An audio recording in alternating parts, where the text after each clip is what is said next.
When you hear the word Seattle Supersonics, what comes to mind?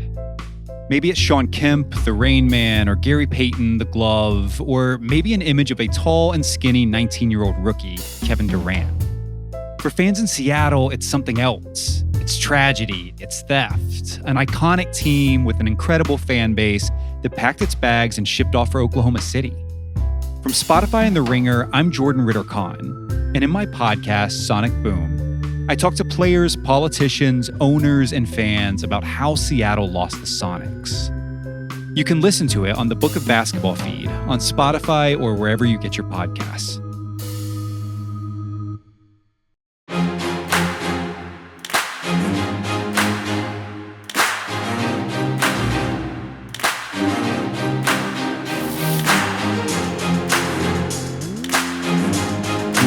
Welcome to the Ringer NFL show. Sheil Kapadia here with Diante Lee and Steven Ruiz.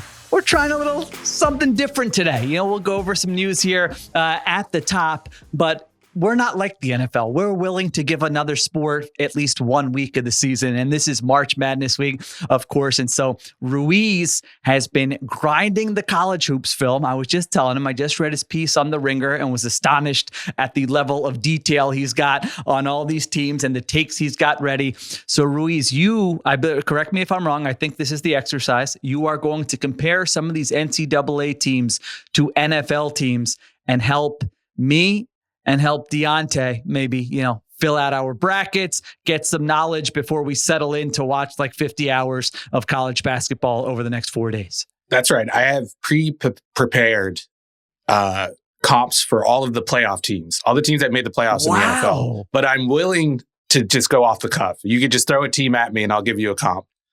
Okay. I love it. Diante, how locked in have you been on this college hoop season? How much March Madness will you be following? Are you ready, or is this going to be useful for you, this exercise with Ruiz? I was raised a Duke fan, and I have been aware. God. Wow. I did not know that. Get him off the pod. Get him off the pod. But the funniest thing about it is my father is if he were on Twitter, he would be the Twitter user that gets mocked all the time because he's a Duke, Cowboys, USC, Dodgers fan. So, but raised a Duke fan. So and I've been aware of Cooper Flagg since he was 15, 16 years old, right? Because he was the next hot thing for a while. So the fact that he's been at Duke, I've tried to catch as many conference games as possible.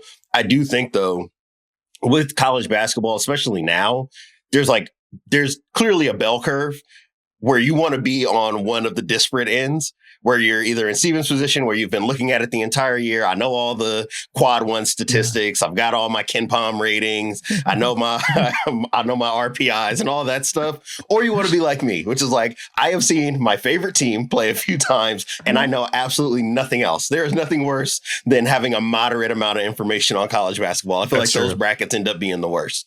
That's true. Agree. You don't want to be the Charlotte Hornets of your bracket pool, right in the middle. I guess the Hornets is a dated reference. I don't know who the new NBA team that represents mediocrity is anymore. Is it the Sixers? Yeah. I mean, the Sixers are the Cowboys. I can give you that comp. The Sixers are the Cowboys where you turn in some good regular seasons, but you never get it done. So the Clippers could maybe be in that mix as well. Yeah. There's a lot of teams in that middle ground there. So we'll get to that. I'm looking forward to that. That's going to be fun. We'll see who Ruiz comps some of these teams too, but let's get to the news. And I am thinking maybe we do a little moratorium after this episode on Aaron Rodgers, because the way this thing is going, I'm not prepared to do weekly shows with an Aaron Rodgers update. So we can discuss that at the end. But we did get some newsy information today. I think you guys can tell me if I'm wrong, because there were a bunch of reports, but Tom Pelissero of NFL Network got it started saying the Vikings have rejected multiple trade calls on JJ McCarthy, telling other teams they're moving forward with him as their quarterback. Sources say the team plans to add a veteran, but they're not pursuing Aaron Rodgers at this time.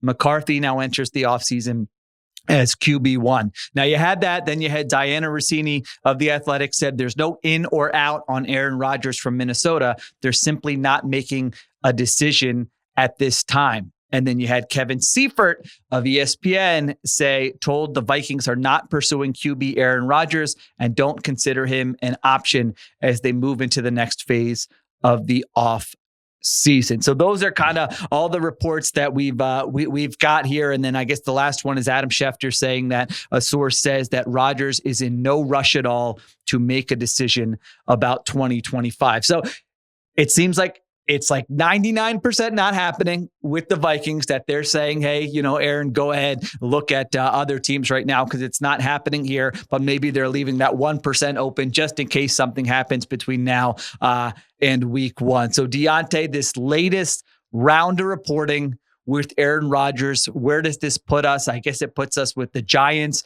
the Steelers, or the wild card, which would be Aaron Rodgers just deciding, I'm good. I'm going to call it a career here. I think I'm leaning most towards the latter now. I think that we are, first of all, we are 100% succumbing to exactly what Aaron Rodgers wants, which is that every week, every few days, we've got to come in and talk about what he might be thinking. And then that definitely plays to, I think, the way that he views himself. I think he likes being the storyline at this stage in his career.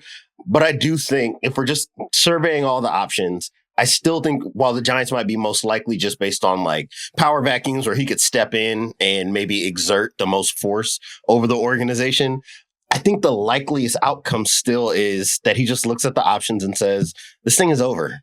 It's over, man. Like there's no happy ending to this. The happiest ending was the fact that you got to win back-to-back MVPs in Green Bay before all the stuff with the Jets happened. Like great, awesome career. We'll be a Hall of Fame. Like all that is awesome. But yeah, this thing is done.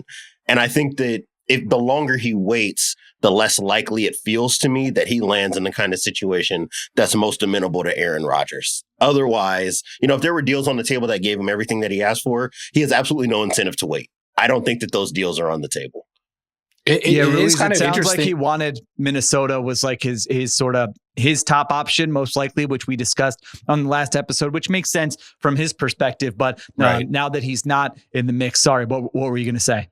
I was going to say, like, it is interesting. I never really thought about that. Like, when you think about those 2 bounce back years that he had, and you kind of look past those, over like the last decade, he's really only had those 2 great seasons where he's looked like a top 5 elite style of quarterback. And I don't know, I never really considered that like most of his track record, his recent track record, and it's sizable at this point, is him kind of being a middling quarterback, at least production wise. And it was even worse with the Jets last year. It is kind of odd that the Vikings themselves haven't just come out and said it, instead of leaking it through reporters, because it would be so easy. You just drafted a quarterback first overall, and we're obviously excited about him last year, less than a year ago at this time. Why can't you just come out, the GM, the head coach, and just be like, yeah, JJ's our guy. Like, we're starting him. He's the week 1 starter. The fact that it hasn't happened leads me to believe that they are kind of leaving that door open. And maybe the fact that Aaron Rodgers is in no rush is sign that he's hopeful that it does happen with Minnesota eventually, because it's really the only way that I could see him having a year comparable to the years he had in Green Bay, where he did bounce back and win those MVPs. Yeah, it seems pretty obvious that they've at least discussed it. And we in our last episode, we went over the reasons why they would discuss it. And there are reasons why you would take a look at it and say, JJ McCarthy has never played a snap in the NFL. We won 14 games last year. And I think their roster is better this year than it was last year with how aggressive they were in free agency. And you look at it and say, he's coming off the injury.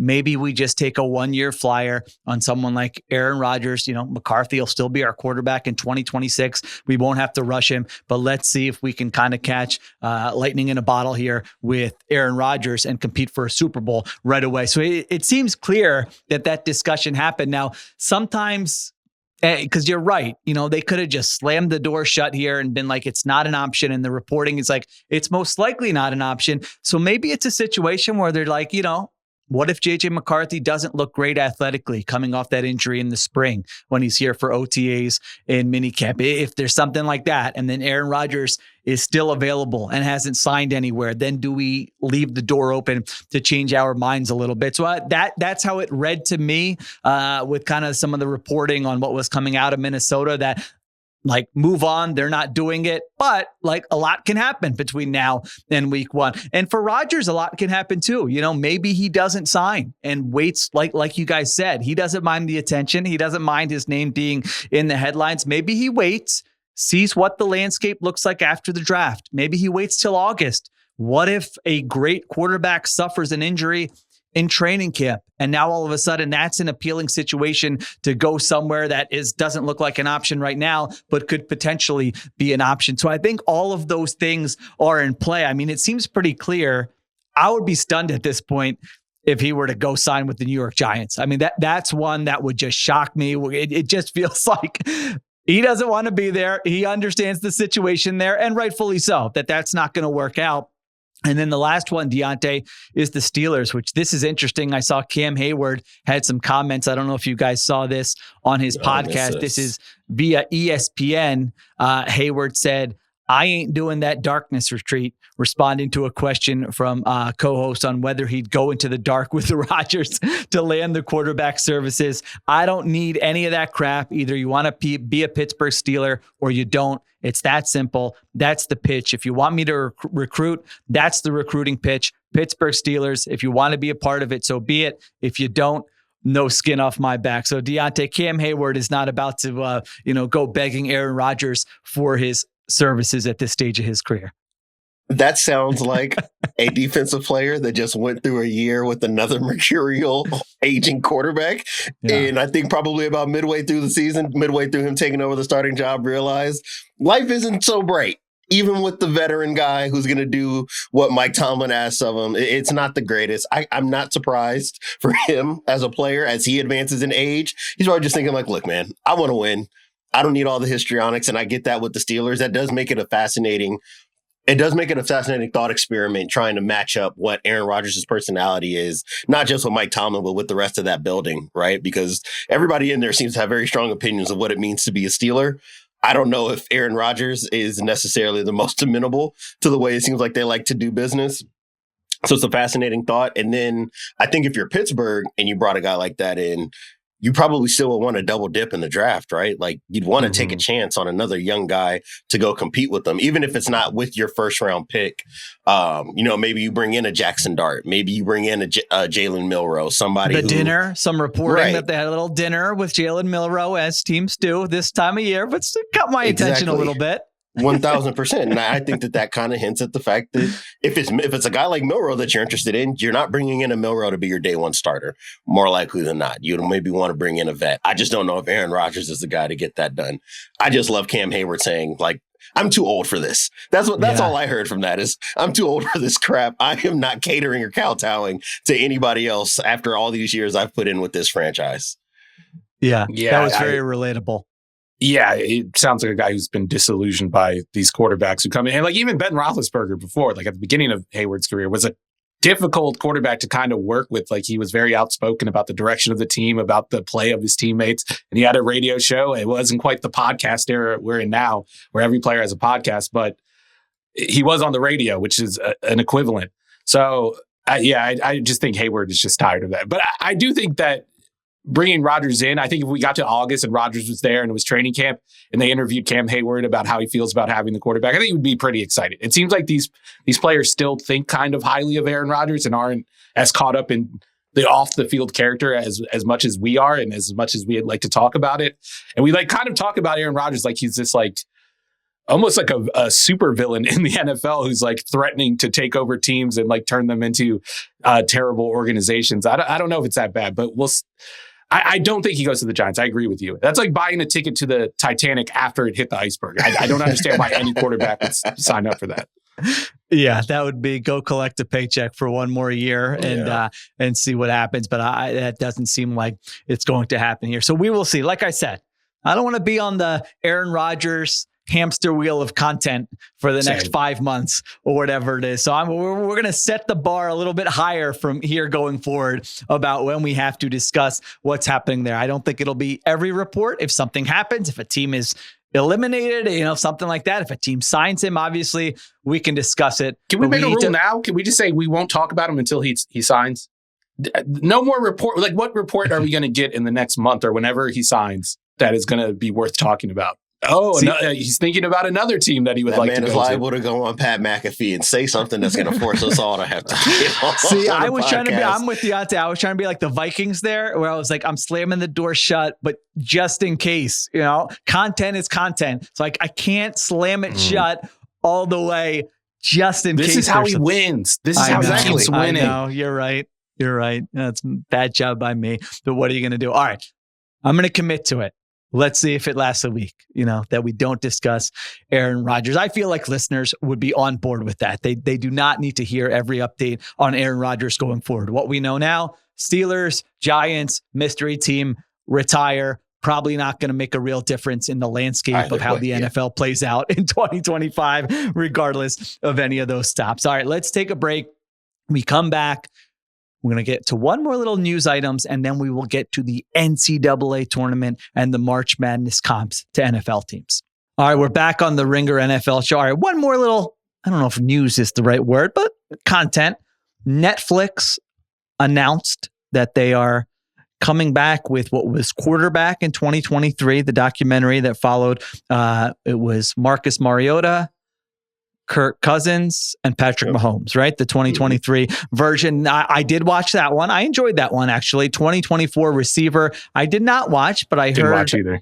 Okay, I didn't watch that one, but I heard it was pretty good. I think Nora liked that one. She mentioned it on a pod last year. Well, now they're coming back, going back to quarterback, going back to the Kirk Cousins well. It's going to be Kirk Cousins, Joe Burrow, and Jared Goff. So this was already in the works. Presumably, they followed them throughout the course of last season, and it will be kind of a documentary style production where they take you through the seasons of those three quarterbacks. Ruiz, will you watch this? Are you excited? Did they get it right? Did they get it wrong? Are you confused? Where are you with quarterback season 2?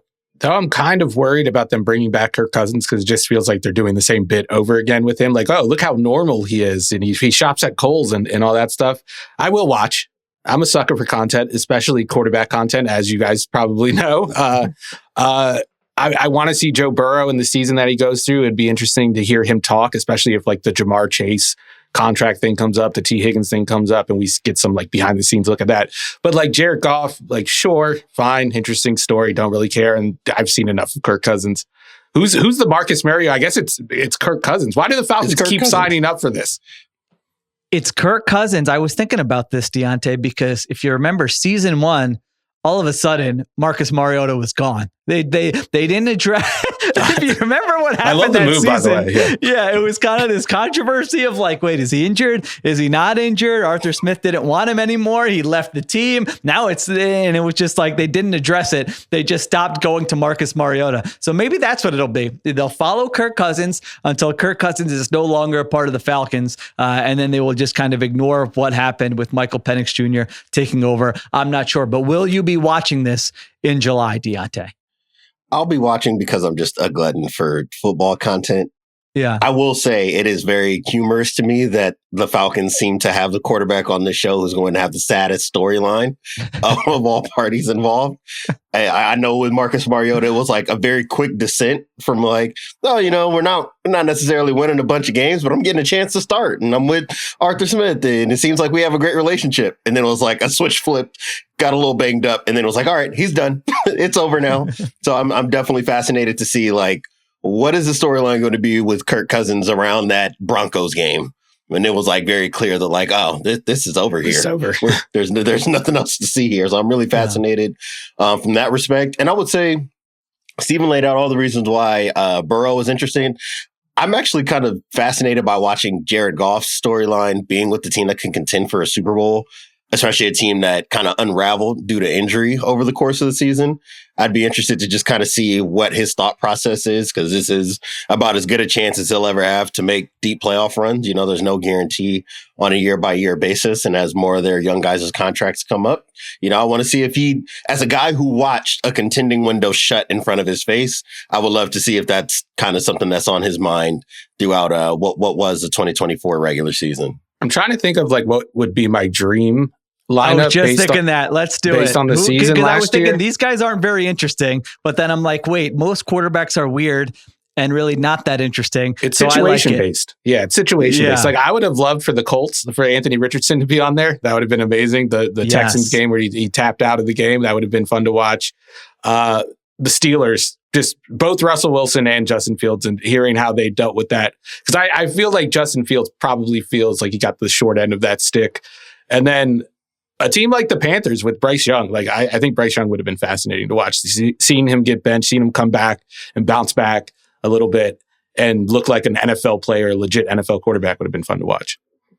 If I didn't already know he had the personality of a wet blanket, I would have definitely said Dak Prescott. Like if I knew nothing about him, like this highly paid quarterback who's got opinions all over the place about his level of play, it would be funny to follow him around. I think I've seen enough interviews. I've kind of seen him just as a public figure enough times to let me know that there's just not much there in terms of interest. I've got a kind of wild card name. I would throw Baker Mayfield out there as a guy who had a very high opinion of himself coming into the league, had to deal with some stuff. And now it's like he's firmly in that above average to fringe good territory. And it seems like he believes that about himself again. You can definitely see him on the field, kind of talking to his opponents as though he believes he's that guy again. I would love to see what that looks like from his perspective. And then Josh Allen, to me, would be another one I'd be interested to watch. I just think that him as a character is fascinating to me. I don't think we hear enough from Josh Allen. I'm with you. Yeah, it doesn't feel like a lot of these guys, I have a preconceived notion like that guy would be boring. That guy, Josh Allen, I don't really know. Like, we've seen him play in these big games. We've seen press conference clips. I don't feel like there's been enough like he's been mic'd up or behind the scenes. So yeah, that one might have a higher ceiling than I anticipate. I just feel like I don't know a lot about him. But man, going through this list, it is tough. Jaden Daniels could be interesting, just, given how exciting. Too heartwarming. We don't need a heartwarming story. I want the Browns. Forget the Commanders. Give me the Browns. Would Geno be a good character for quarterback? Yeah, I would love that. He's I think interesting. Geno's a confident quarterback. I think, and obviously he was in a lame duck season. We didn't know it at the time, but there could have been some tension there with his contract negotiations. I think there were a lot of good options, but it really feels like they went with the three boring ones. I wouldn't say Burrow's boring, but the other two I could do without. Last one I would say would maybe be like Matthew Stafford. If we knew like this upcoming season was going to be his last and they were doing a season 3 of quarterback, I would watch Matthew Stafford on the way out. I would take a year of that. Or for Jordan Love, I would take Jordan Love. Jordan Love might be an interesting person.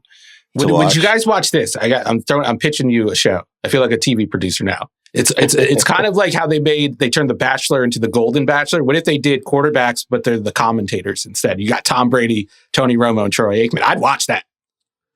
Troy Aikman, I feel like would be a really fun watch. I would be okay. So we're following their. What? That's right. Ruiz. I mean, we might have to edit that out and pitch that to Ringer Films or something. That is a much better idea than that would be. So now maybe, I don't know. I would be curious to hear what the listeners think, because we're in this bubble. We're in the NFL media space. So maybe we don't represent, but I would be way more interested in that than this. If you just showed me, here's what Tom Brady's doing during the week. Here's when he arrives in the private jet. Is he having dinner with the crew on Saturday night? Is he by himself? Is Romo playing video games in his room? I don't think he's playing video games. He's doing something else, but it's not video games.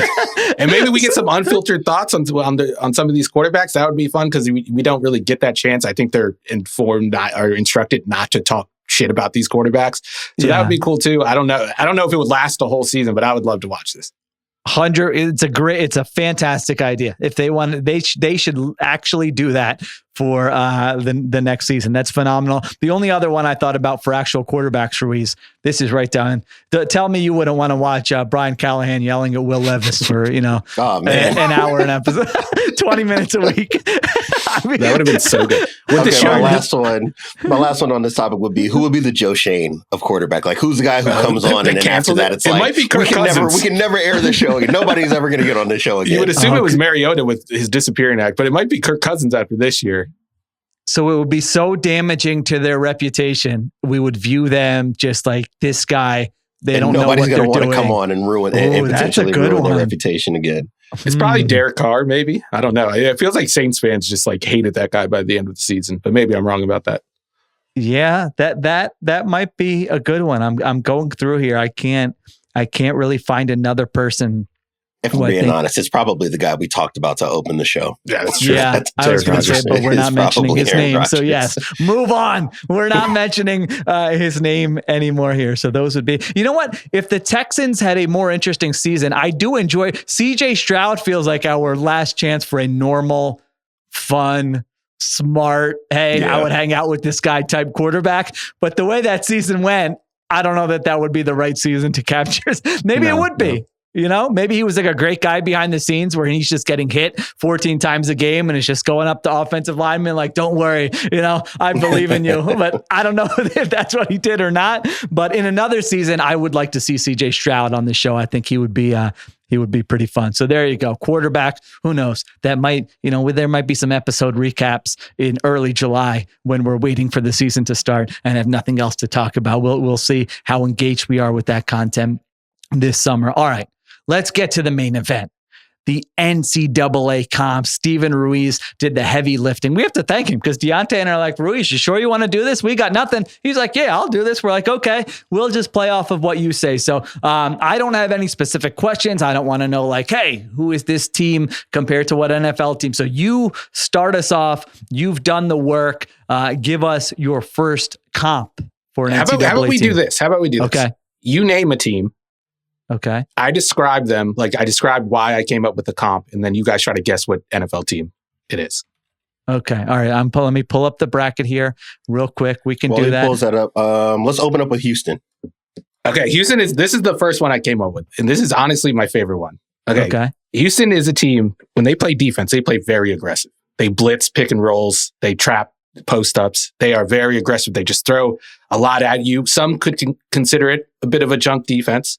On the offensive end, very explosive. One of the best 3-point shooting teams in the country. Long ball, they got it. They can shoot it and do all that. But the little things, those are more precarious. Like they get the least amount of points around the rim compared to anyone in the nation.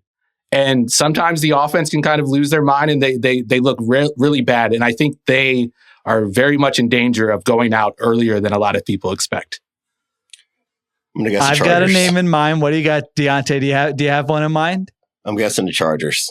Not the Chargers. I do have a comp for the Chargers. Not the Chargers. I was going to say the Bengals, maybe. Although the Bengals weren't as good, but when you said, you know, good offense, junk defense, do a lot of dumb things. Not a junk defense. It could be considered like they're zigging when the rest of the teams are zagging type of thing. Like it's just an aggressive defense and a uniquely aggressive defense. Aggressive makes me think Vikings. It's the Vikings. It's the Vikings. The Vikings. And the offense is Sam Darnold. Sam Darnold, you know, you can complete the deep ball, but you don't really trust him to do the little things. And there's a chance that he could melt down and end your season prematurely. It is the Vikings. And then the defense is obviously Brian Flores' defense, which is hard to prepare for and game plan for because he could throw anything at you. I love it. Fantastic. Houston is a 1 seed here going into the tournament in the Midwest bracket. Yeah, I did, you know, and they have flamed out, right? The last couple of years here. Last 2 years, yeah. Okay. So there you go. All right, we're off to a good start.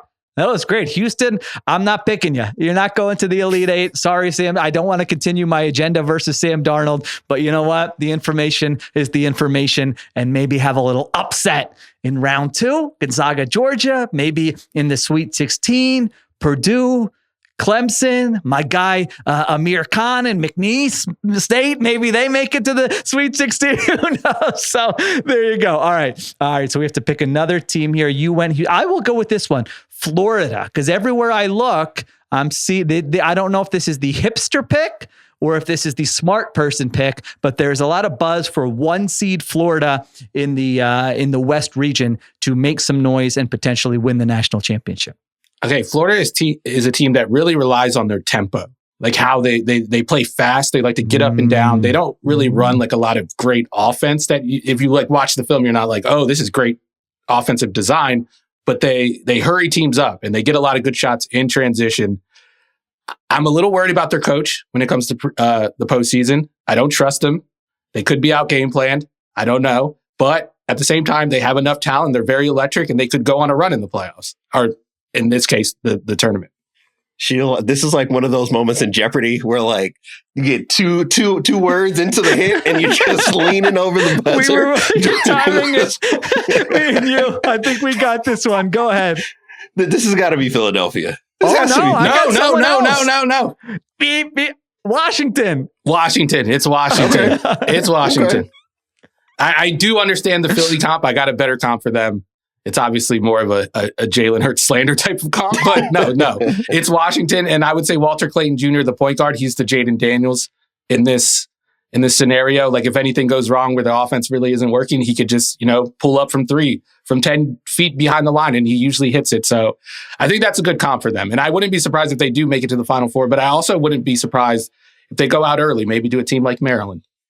Oh, he's got the got the agenda full working. disclosure. He is the Maryland alum. So if you hear some Terps propaganda during this episode, you know what to attribute it to. All right, so Florida, I got to take a hard look at as a potential Final Four team. That got me, the hips. Now the hipsters like them, so that makes me want to say they're going to lose. But what you described there sounds like a team who potentially could get there. All right, Diante, you want to give us the next team here? I'll tell you. I'll throw another one at him. Like, okay, I want to juxtapose 2 teams. You don't have to give me the profile for both. I just want to juxtapose 2 teams. With Michigan State, like, you don't have to tell me anything. I know exactly what that team is because I've known what that team is since like 2006. For 20 years, Nobody has to describe to me what a Tom Izzo team looks like. Explain to me what a Rick Pitino team at St. John's looks like. That is the one team question. I have no conception of. 100% agree. Okay, my St. John's comp was the Chiefs, where I think the thing that's St. John's can't shoot. And like they can't shoot the 3 in this day and age in college basketball. You have to shoot the 3. That's my comparison to the Chiefs, who couldn't, complete the explosive plays downfield. But the defense is very smartly designed. Rick Pitino, if I had to pick one coach to game plan for one game in the tournament to win, it's Rick Pitino. And I think every coach in the country would also say that. That's kind of his reputation. He's a game planner. He's a tinkerer. He's had a lot of influence on the modern game. He's credited as the guy that brought the pick and roll to the college basketball game. It used to just be like an NBA thing. So that's kind of Andy Reid-ish. And then I would say him as like a defensive schemer, he's the Steve Spagnuolo of college basketball. So I think that's what it looks like. The offense is flawed in ways that are very obvious, in ways that you would assume you can't win a championship with. But they just get it done on the offensive end. Like they hit a lot of mid-range shots. They're like Patrick Mahomes with quick game. They can hit the mid-range shots and they can maintain a successful offense with that. But they're built on their defense and their ability to take away what opponents do best. Fantastic. I mean, I'm just in awe of Diante. This guy has put it. Ruiz, is this the most prep you've done for any Ringer NFL show? Like, this is incredible. No, this is actually the least amount of prep I've ever done. I was ready to do this. Like I told you guys, I was ready to do it after the production. You had it ready. Okay. No, let me go to the Michigan State thing. Michigan State was my Eagles comp. Michigan State was my Eagles comp. And like Diante said, I don't need to explain to you what a Tom Izzo team is.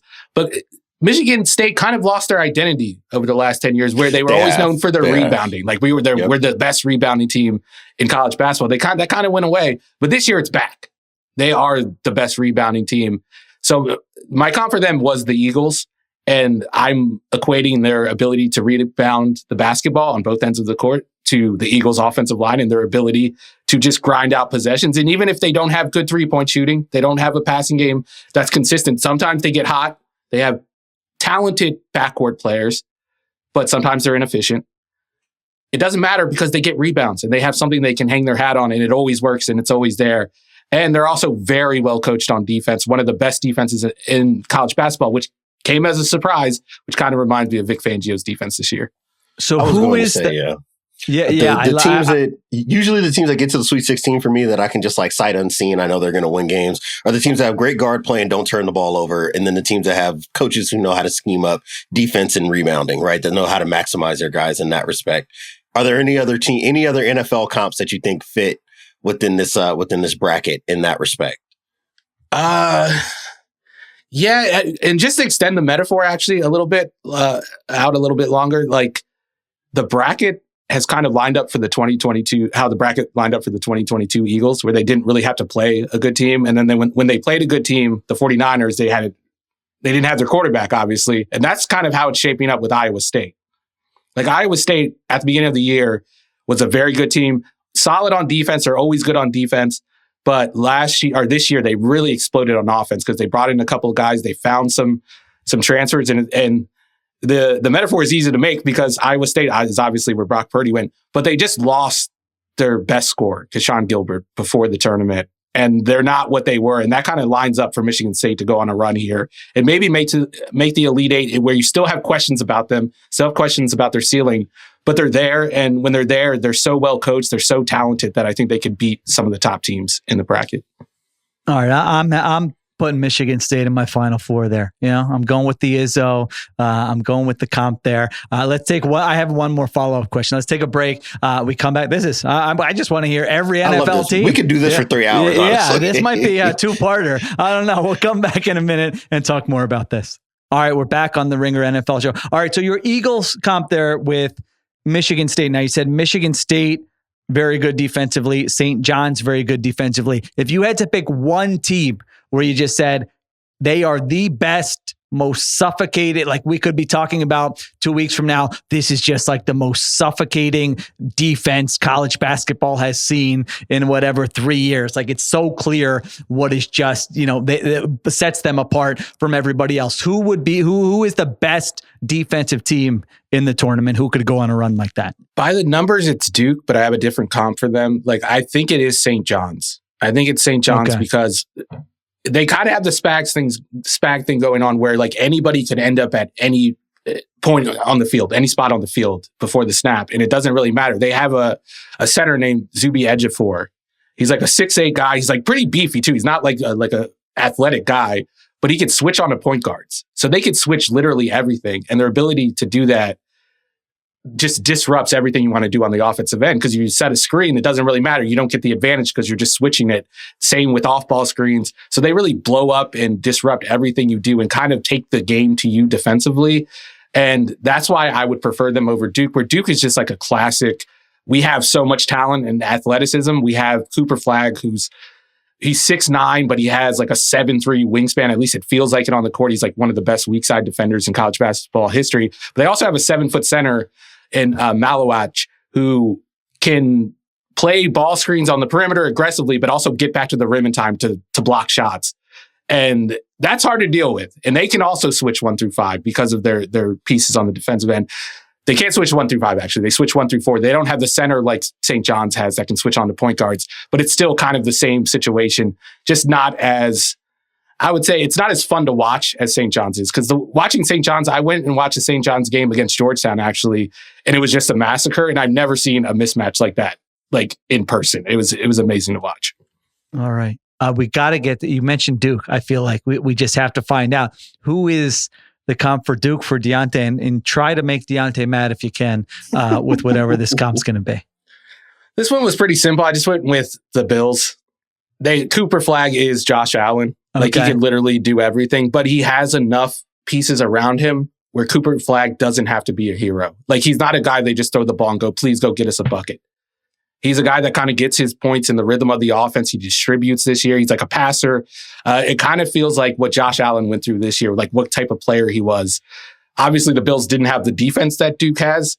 But if Josh Allen played defense, I would imagine that the Bills defense would be much better. See, it's funny. Like when I think of Duke and NFL comp, I might have said the Ravens. The Ravens were the other team I was thinking of.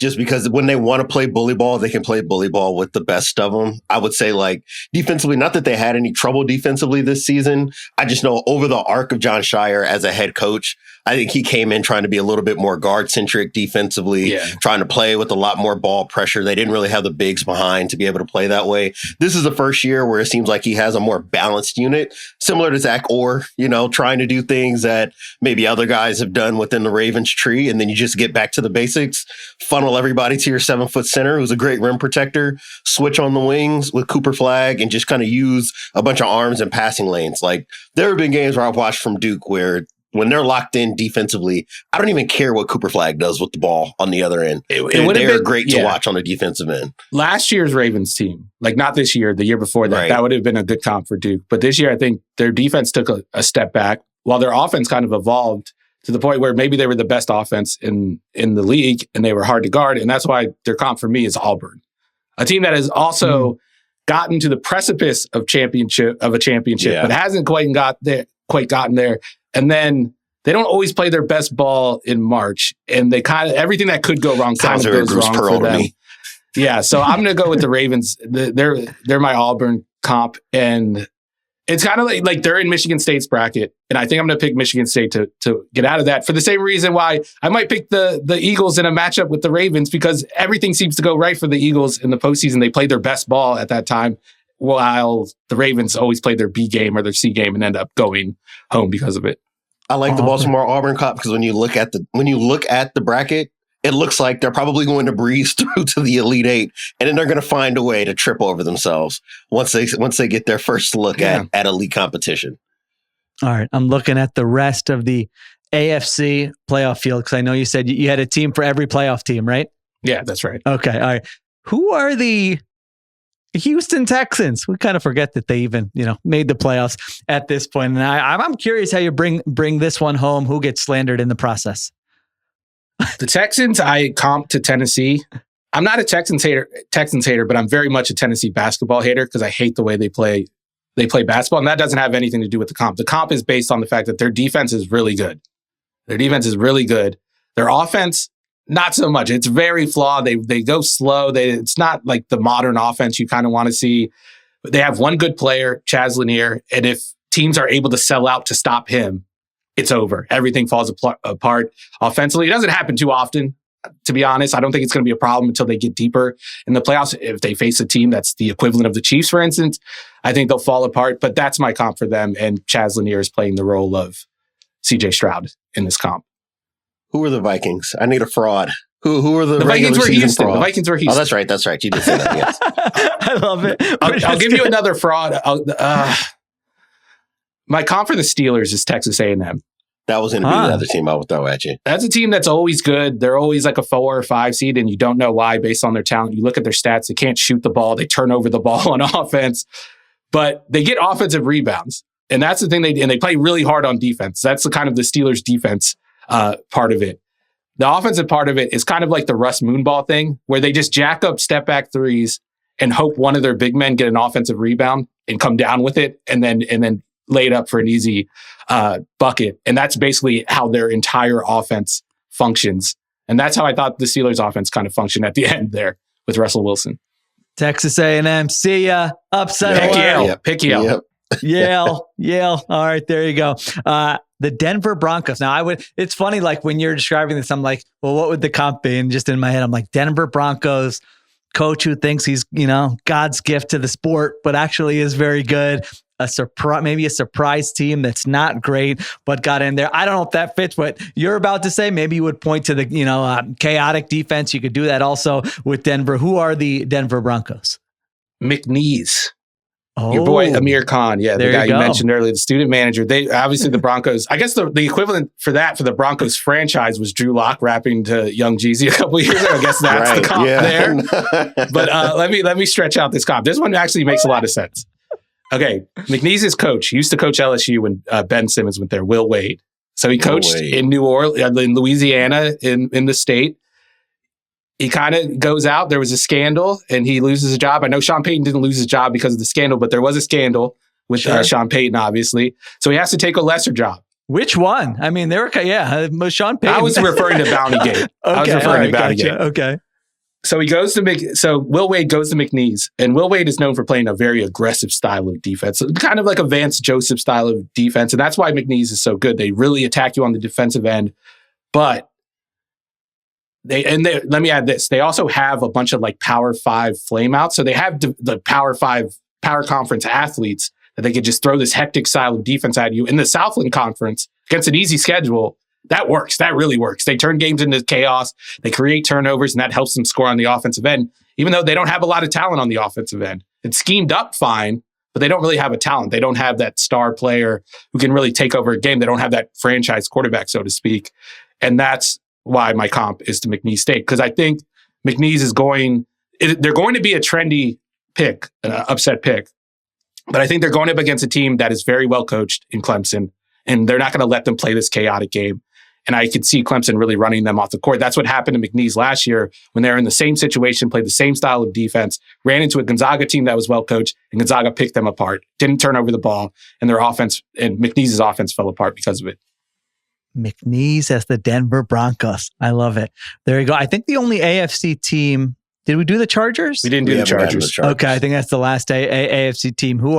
Do we have a Jim Harbaugh character? Who is your Justin Herbert? The audience is saying, who is your Justin Herbert, Ruiz, in the NCAA tournament? I don't know if that fits or not, but what do you got for the Chargers? Like the Chargers, this team is very near and dear to my heart because I've written about them. I've written a lot about the Chargers in the past, and I just wrote an article about this team. It's coming out, I think, either today or tomorrow. The Drake Bulldogs. And the story of Drake, this is like the best story in college basketball. So basically, Drake's coach got hired to West Virginia. He just took the Indiana job after 1 year. But once he got hired, every player on the roster left. They went into the transfer portal. So they hired this guy from D2, Northwest Missouri State, Ben McCullum, who won 4 national titles at this lower level. He comes over to Drake. He brings 4 of his 5 starters from the D2 team. So it's basically like a first take debate where it's like, can this team that's dominating at the lower levels compete with that? It's basically like that. And they went 30-3. They won the conference in the first year, and their whole entire offense, it's well designed, is built around the point guard, Bennett Sturtz, who's like this 6'4" point guard who could pull up from 3, who has crazy court vision, who can make any pass. He can make a lot of like pocket passes through traffic. But I swear to God, he never comes off the court. He leads the country in minutes played. I think he's playing 98% of the minutes. Early in the season, it was even wilder. It was like 101% of the minutes because they went into overtime and he never came out of the game. But literally every time down, they just run a ball screen for him, and they just keep doing it until it works. And the offense is just totally based around him. And then obviously that can lead to some turnovers sometimes. And if they lose, I'm imagining that Bennett Sturtz will have a high turnover game, maybe 5 or 6 turnovers, and he'll get blamed, even though it's not his fault. The whole team's built around him, and you should respect him more. And he is a top 5 point guard, no matter what you guys say. I don't know if we're talking about Drake anymore. We are. I love it. That sounds exciting. That sounds exciting. That sounds like must-see TV. Drake as the Los Angeles Chargers. Who is the guy who like is not a household name now, but you could see in 2 weeks, this guy is just like the college basketball player that everybody's talking about, even if they don't have like an NBA career. It's just, that's the fun part of March Madness is 1 or 2 of these guys emerge, it feels like, every year. Do you have a name for the selection for that? That's kind of tough because there's literally only one household name at any given time in college basketball, and it's Flag. Is there someone with like the charisma or style of play? It might be the guy you just mentioned. It might be Sturtz, honestly, because I don't think a lot of people realize how good he is. I don't know how far Drake is going to go. I think they have a chance to beat Missouri in that first game. I'm trying to think of a good one. I'm looking down the list of I would say Milos Uzan from Houston. I know I kind of told you to fade them earlier, but he's a really smooth player. He plays a lot. Like my comp for him is like Brandon Roy from Washington way back in the day. Not the NBA prospects. I don't think he has those, but he's a similar style of player, always in control, can shoot a jump shot off the dribble, can run a pick and roll, can pass the ball. He's in total control on that end of the court. And then I would also add, I'll say Walter Clayton Jr. from Florida. He really has like a Steph Curry type ability to pull up from 3 and to shoot the ball. He can get hot in a hurry. He can score 30 points. He can go on a run. And then the last one, for the same reasons, is probably actually I'll go with who should I go with here? I'll pick Graham Ike from Gonzaga. Okay. He's like I would compare him to like the Joel Embiid of college basketball, not like with like can he win in the playoff type thing, but he's like a true post-up guy, like a post-up artist, and he can hit a turnaround jump shot from the mid-post too. And like over the last month, he's just looked unstoppable to guard. So if they upset Houston in the second round, it's going to be because of him. And I think he's going to become a bigger name. All right. I love it. Diante, which of these NFC teams do we need to get Ruiz's comps for? I think we got a few there still left. Let's see. I think we got the Lions. I don't think we've done the Bucks. I don't think we've done the Rams. Yeah, give me the Rams. Give me the Rams. That's what I want first. All right. The Rams for me is Alabama. And I'm just thinking of the Sean McVay's Nate Oates. He runs this great offense. It's a modern offense. Everyone wants to run a similar style of offense. And it's built around 3-point shooting. Like they just run down the court. It's pace and space. Take the best 3-point opportunity you got as quickly as possible. And like, they're not the best 3-point shooting team, like their percentages is down compared to where it's been in past years. So it doesn't quite work as well, but when they get hot, they can literally beat anybody in the country. But when it doesn't work, it looks ugly and they can get blown out. And I think that is the fate that's awaiting Alabama. And I'm really nervous about their potential second round matchup with St. Mary's, which is a team like the Eagles that could just grind out a game. Like that's what they do. The game is always played on their terms at their pace. And they got a couple of star players that could take over a game and can give Alabama some problems. I like that one. The high ceiling. Their A-plus game, they can play with anybody, but they might not deliver their A-plus game in the tournament. All right, I think we got left the Detroit Lions. I don't think we've done the Lions yet, right? Who do you have for Detroit? I have Kentucky for the Lions. I was going to ask you about Kentucky. Tell me about Kentucky, because all I remember is Coach Cal last year. It's over. He's gone. What does this version of the Kentucky Wildcats look like? So they hired Mark Pope, who was at BYU, and Mark Pope is known for running a 5-out offense. They shoot a lot of threes. Like last year, BYU, over 50% of their shots were threes. And he kind of brought that to Kentucky, and he built the team totally through the transfer portal. It was the same situation as Drake. Like once Cal left, everybody left that was on the roster. So he had to build a roster from scratch.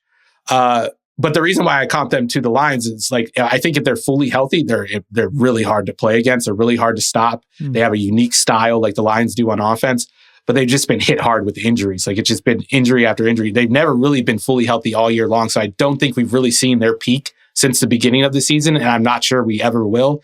Because their lead guard, Lamont Butler, who's really like the key to the defense being good. He's like really the only on-ball defender who's worth a damn, is hurt. And he could play, but he might not play, and his status is doubtful. So that's why my comp to them is Kentucky. I think if Kentucky was healthy, they could make a Final Four run, and maybe I would pick them even right now to make the Elite Eight, but it's risky because of the injuries.